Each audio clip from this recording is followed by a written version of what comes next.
جوتوں کی leather industry ہے، فارماسیوٹیکلس ہیں، فلور ملز ہیں، شوگر ملز ہیں، رائس ملز ہیں، کنسٹرکشن کے بے تحاشا سامان کی فیکٹریز تھیں، اس کے علاوہ پینٹ بنانا، تالے بنانا، پلمبنگ کا سامان، سینیٹری کا سامان، اس کے علاوہ کھانے پینے کا سامان، مثلاً کولڈ ڈرنکس ہیں، ڈبل روٹی، مکھن، دودھ، بسکٹ، چاکلیٹ وغیرہ، یعنی ان سب کی انڈسٹریل اسکیل پہ مینوفیکچرنگ۔ اچھا، اسی طرح اخبارات، پرنٹنگ ہے، میگزینس کی پرنٹنگ ہے، کار کے بھی کچھ ایک دو، زیادہ نہیں، کار کی بیٹریز وغیرہ اس زمانے میں بنتی تھیں۔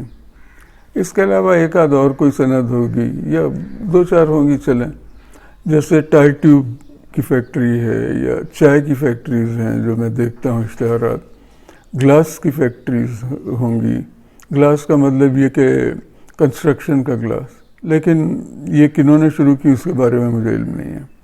تو آپ دیکھیں کہ 50 سال کے بعد بھی ہماری جو لوکل صنعتیں ہیں، لوکل اونرشپ کی جو صنعتیں ہیں وہ یہی ہیں، یعنی ہم ان سے آگے نہیں بڑھ پائے، کسی نئی انڈسٹری میں نہیں گئے، جیسے الیکٹریکل میں نہیں گئے، الیکٹرانکس میں نہیں گئے، کنزیومر گڈز میں نہیں گئے، کراکری میں نہیں گئے، کٹلری میں نہیں گئے، کٹلری میں تھوڑا بہت وہی ہاتھ سے ہی ہوتا ہے، انڈسٹریل اسکیل نہیں ہے، کنزیومر گڈز میں ہم نہیں گئے۔ جو پچھلی صنعتیں تھیں ان میں ہی ہاریزنٹل اور ورٹیکل ایکسپینشن کافی ہوا، مگر کوئی نئی صنعت میں ہم نہیں گھس سکے۔ تو جو پچھلی صنعتوں سے آگے نہیں بڑھ سکے اس کی شاید وجہ یہی ہے، بلکہ مجھے یقین ہے کہ یہی ہے وجہ، کہ وہ جو ٹیکنالوجی آئے تھے تو اس سے ہی سیکھ کر لوگ اس کو ہی یا انہی لوگوں کو استعمال کر کے نئی فیکٹریز لگائی گئیں، کیونکہ ٹیکنالوجی تو تھی، یا یہ وہ لوگ تھے جو ایک جگہ چھوڑ کر دوسری جگہ گئے اور وہاں جا کر انہوں نے ٹیکنالوجی ٹرانسفر کی۔ اچھا، باقی جو صنعتیں ہیں جن میں پاکستان نے ترقی کی، مثلاً سرجیکل ٹولز ہیں، کارپیٹ ہے، فٹ بال ہے، زیورات ہیں، تو آپ دیکھیں یہ ہینڈی کرافٹس ہیں، یہ انڈسٹریل اسکیل پہ نہیں کام کیا جاتا، یہ سب ہاتھ سے کام کیا جاتا ہے ان کا۔ اچھا، اسی طرح دیکھیں ایگریکلچر ہے، جو کہ پاکستان ایک ایگریکلچر کنٹری ہے، ہم کو تو ایگریکلچر میں we should have been at top of the world, سب سے آگے ہونا چاہیے تھا ہم کو، نہیں ہم صدیوں پرانے طریقے ابھی بھی استعمال ہو رہے ہیں۔ اچھا، ان کے علاوہ الیکٹریکل اور میکینیکل انجینئرنگ میں بھی چند اچھی صنعتیں لگیں، جیسے سائیکل ہے، بلکہ موٹر سائیکلیں بھی ہیں اس میں، سیونگ مشین ہے، الیکٹرک کے پنکھے ہیں، الیکٹرک موٹرز ہیں، گیس کے گیزرز ہیں، ٹریکٹرز ہیں، کنسٹرکشن کا سامان ہے، مثلاً کیلیں ہیں، اسکروز ہیں، قبضے، ہینڈل وغیرہ ہیں۔ اور میں سمجھتا ہوں کہ یہ ٹیکنالوجی بھی انڈیا سے ہی لائی گئی تھی، کیونکہ انڈیا ہم سے کچھ آگے تھا اس زمانے میں۔ لیکن یہ سب انڈسٹریز بھی اسمال انڈسٹری میں یعنی ہینڈی کرافٹ کی طرح ہی بنتے ہیں کہ ایک ہال لے لیا، اس میں لوگوں کو جمع کر لیا یا کمرے میں کام کیا اور اسی سے ہی آگے تھوڑا بڑھ گئے۔ ان انڈسٹریز میں بھی انڈسٹریل اسکیل پر مینوفیکچرنگ نہیں کی جا سکی۔ اچھا، انڈسٹریل اسکیل اور اسمبلی پلانٹ میں مینوفیکچرنگ سے میری مراد اس تصویر میں آپ دیکھیں، یہ ہوتی ہے انڈسٹریل لیول پر مینوفیکچرنگ۔ تو انڈسٹریل لیول پر مینوفیکچرنگ نہ ہونے کی وجہ سے ہم پرائسز میں کمپیٹ نہیں کر سکتے، اور اس وجہ سے ہم ان مصنوعات کی ایکسپورٹ بھی نہیں کر سکتے۔ مزید یہ کہ ان کی ٹیکنالوجی میں بھی کوئی تبدیلی نہیں لائی جا سکی، وہی پرانے ہاتھ یا پیر سے چلائی جانے والی سیونگ مشینیں چل رہی ہیں، وہی مشینیں ابھی تک بن رہی ہیں، وہ کارخانے ابھی تک چل رہے ہیں۔ جبکہ ٹیکسٹائل انڈسٹری میں جدید سلائی کی مشینیں، جو کہ ہزاروں کے حساب سے ضرورت ہوتی ہے، بلکہ شاید لاکھوں کے حساب سے ہو، الیکٹرانک ڈیزائن بنانے کی مشینیں ہیں جو لاکھوں کی تعداد میں باہر سے امپورٹ کی جاتی ہیں، لیکن پاکستانی مشینیں جو ہیں وہ دیہاتوں میں استعمال ہوتی ہیں۔ تو یہ جو پاکستان کی جو مشینیں ہیں سلائی کی، تو کسی ٹیکسٹائل انڈسٹری جو ہے ہماری بڑی، کہیں پہ بھی یہ استعمال نہیں ہوتی۔ اچھا، اسی طرح آپ دیکھیں انیفیشینٹ موٹرز ہیں، پانی چڑھانے والے ٹیوب ویلز ہیں، گیزرز ہیں، وہی پرانے اور زیادہ انرجی استعمال کرنے والے انیفیشینٹ چیزیں ہیں، یہ ابھی تک بن رہی ہیں، یہ کوئی انوویشن نہیں ہے۔ البتہ پنکھوں کی صنعت میں میں سمجھتا ہوں کہ کچھ بہتری ہوئی ہے، ٹریکٹرز کا بھی یہی حال ہے۔ یعنی عموماً ایک دفعہ کسی طرح کوئی انڈسٹری لگ جائے یا کوئی لگوا دے تو اس میں کوئی انوویشن نہیں ہوتا، نہ اس کو جدید کرنے کی کوشش کی جاتی ہے. تو آہستہ آہستہ یہ صنعتیں، کمپٹیشن جیسے ہی آتا ہے تو یہ صنعتیں ختم ہو جائیں گی.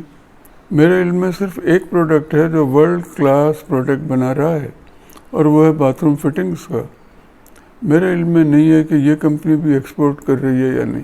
اچھا، موٹر سائیکلوں میں بھی شاید ایک آدھ کوئی کام کر رہا ہے، بیٹری کی موٹر سائیکلیں بنانے پر شاید کامیابی ہو جائے. اچھا، اسی طرح لوکل رکشا بن رہے ہیں، یعنی پیسنجر رکشاز، جو وہی تھرڈ کلاس کوالٹی ہے ان کی، لیکن اس کا بھی مجھے نہیں پتا کہ ان کے جو انجنس ہیں وہ امپورٹڈ ہیں یا لوکل بن رہے ہیں. باڈی تو ان کی وہی ہے، ٹین وین لے کے اپنا کاٹ پیٹ کے بنا دی باڈی. اچھا، جن ایریاز میں صنعتی ترقی ہوئی ہے یا صنعتیں لگی ہیں، یا تو وہ غیر ملکی کمپنیاں ہیں جیسے لیور برادرز ہیں، یا غیر ملکی سپرویژن میں اور کوالٹی کنٹرول میں یہاں کام ہو رہا ہے، یعنی باہر والے کام کروا رہے ہیں یہاں پہ اپنے سپرویژن میں. تو آپ دیکھیں پاکستانی عموماً پری انڈسٹریل ایج میں ہی رہ رہے ہیں. رورل ایریاز میں پورا آپ دیکھ لیں. میں اس کی مثالیں دوں تو یہ سیشن بہت طویل ہو جائے گا. ایک دو مثالیں دوں گا. کاروبار وہی چھوٹی دکانوں پر، ٹھیلوں پر، پورے پاکستان میں 10-12 شاید مالس ہیں پورے پاکستان میں. مٹی کے برتن عام ہیں، مٹکے ہیں، دیگچی ہیں، چولہے وہی مٹی کے چولہے ہیں، پودوں کے گملے ہیں، بندر کا تماشا آپ عام دیکھ سکتے ہیں، سانپ اور نیلوں کی لڑائی دکھانے والے ابھی بھی عام گھومتے ہیں. ہمارے مقابلے میں آپ دیکھیں ہمارے اطراف کے کئی ممالک جو آزادی کے وقت ہم سے زیادہ پسماندہ تھے، کیونکہ ہمارے یہاں انگریز تھا تو ہم تو آگے تھے، تو وہ ہم سے زیادہ پسماندہ تھے. تو ہمارے اطراف کئی ممالک نے جو آزادی کے وقت ہم سے زیادہ پسماندہ تھے وہ ٹرانسفارم ہو گئے. وہ الیکٹرانکس میں ہیں، آرٹیفیشل انٹیلیجنس میں ہیں، انٹیگریٹڈ سرکٹس میں ہیں، اور ہم ملیٹنسی میں، جہالت میں، لاقانونیت میں، کرپشن میں، مذہبی انتہا پسندی میں، درگاہ کلچر میں، مدرسہ کلچر میں ہم آگے نکل گئے. سب کو پیچھے چھوڑ دیا. سب دوسرے لوگ ان چیزوں کی ٹریننگ کے لیے ہمارے یہاں آتے ہیں. ہمارے درسگاہیں جو ہیں باہر سے سب ان چیزوں کی ٹریننگ کے لیے ہمارے یہاں آتے ہیں. ہماری مسجدیں بھری ہوئی الحمدللہ، بہت اچھی چیز ہے، لیکن تعلیمی ادارے خالی ہیں. تو اس سے میں کیا نتیجہ اخذ کروں؟ نمبر 1 کہ بطور ایک ملک اور ایک قوم ہم لوگوں میں ترقی کرنے اور انوویشن کرنے کی اہلیت کی شدید کمی ہے. آپ لوگوں کو دیکھ لیں، ہمارے دیہات دیکھ لیں، ہماری آبادیاں دیکھ لیں، ہمارے بازار دیکھ لیں، ان کی ذہنی صلاحیتیں اس سے ہی آپ کو پتہ چل جائے گا. تو نہ ہمارے عوام میں یہ اہلیت، نہ ہمارے لیڈران میں یہ اہلیت ہے. نمبر 2، ہمیں چھوٹے بزنس اور کارخانے لگانے، گھروں میں سامان بنانے، ہینڈی کرافٹ لیول کا کام کرنے کی اہلیت ہے، یہ میں مانتا ہوں. ہم انفرادی طور پر اچھے کرافٹس مین اور ماہر ہیں اور ہو بھی سکتے ہیں ہم، لیکن بڑے بزنس لگانے، بڑی صنعتیں لگانے اور چلانے کی اہلیت نہیں ہے. اور ان بڑی چیزوں میں ہوتے ہوتے آپ کے یہاں ملک آ جاتا ہے پاکستان. لیکن آپ کو پتہ ہے کہ کرافٹس مین شپ میں انڈیا کے جو لوگ تھے وہ زمانہ قدیم سے ہی دنیا میں سب سے آگے تھے، یہ لیڈر تھے یہ دنیا میں. نمبر 3 یہ کہ ماضی میں ہماری حکومتوں نے عوام کو اور نوجوانوں کو نہ تو صحیح تعلیم دی اور نہ ان کی صحیح تربیت کی، اور نہ ان کو نئے زمانے کے اسکلز اور بزنس اور انڈسٹری لگانے کی ٹریننگ دی.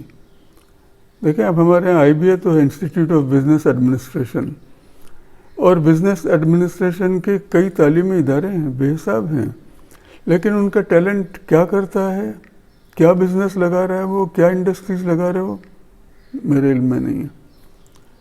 نمبر 4 یہ کہ حکومتوں میں یہ اہلیت نہیں ہے کہ وہ صنعتی ترقی کی پالیسیاں بنا سکیں یا صنعتی ترقی کروا سکیں، یا پرائیویٹ ملکیت کی لوکل جو صنعتیں ہیں ان میں ترقی کروا سکیں، یا حکومتی ملکیت میں جو ادارے ہیں ان کو چلا سکیں، جیسے PIA ہے، اسٹیل مل ہے. آپ دیکھیں کبھی بھی جمہوری حکومتوں کے دور میں یہ منافع نہیں کر سکے. یہ صرف فوجی ادوار میں یہ ترقی کرتی رہیں یہ انڈسٹریز. تو جس کی وجہ سے لوکل صنعتیں جو بھی تھیں وہ تباہ ہو گئیں، برباد ہو گئیں. اور اب ٹریجک، جو ریئل ٹریجک ہے وہ یہ ہے کہ وہ جو اسکلز تھیں اب تو وہ بھی ختم ہو گئی ہیں.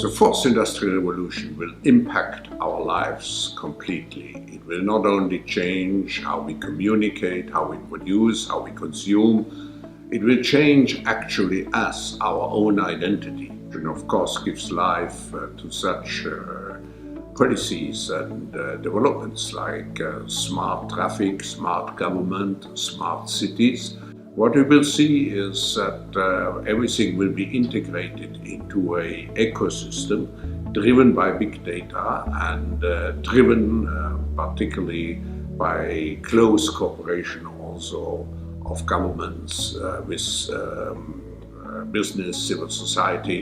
And this revolution will come at a breathtaking speed. It will be like a tsunami. And actually, it's not just a digital revolution, it's digital, of course physical, with nanotechnology, but it's also biological. And so 3D provides a particular force to this revolution. So what the World Economic Forum is doing is to promote this public-private cooperation to master the fourth industrial revolution.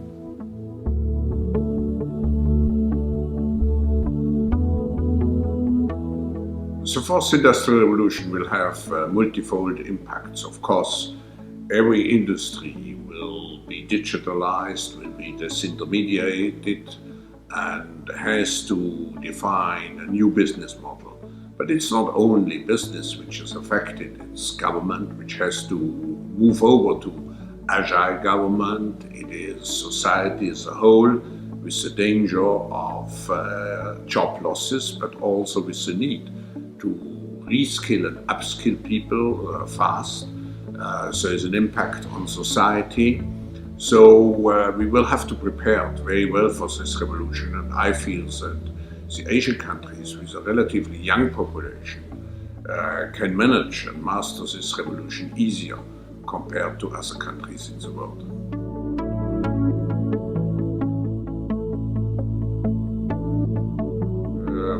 What is particularly important is the educational system. We have to change the educational system, which is still very much anchored even in the 19th century. We have to adapt it to the need to change continuously, for example, jobs. So the new educational system has not only be aiming at developing digital capabilities, and I should add ethical norms, that it also has to be based on a lifelong educational system.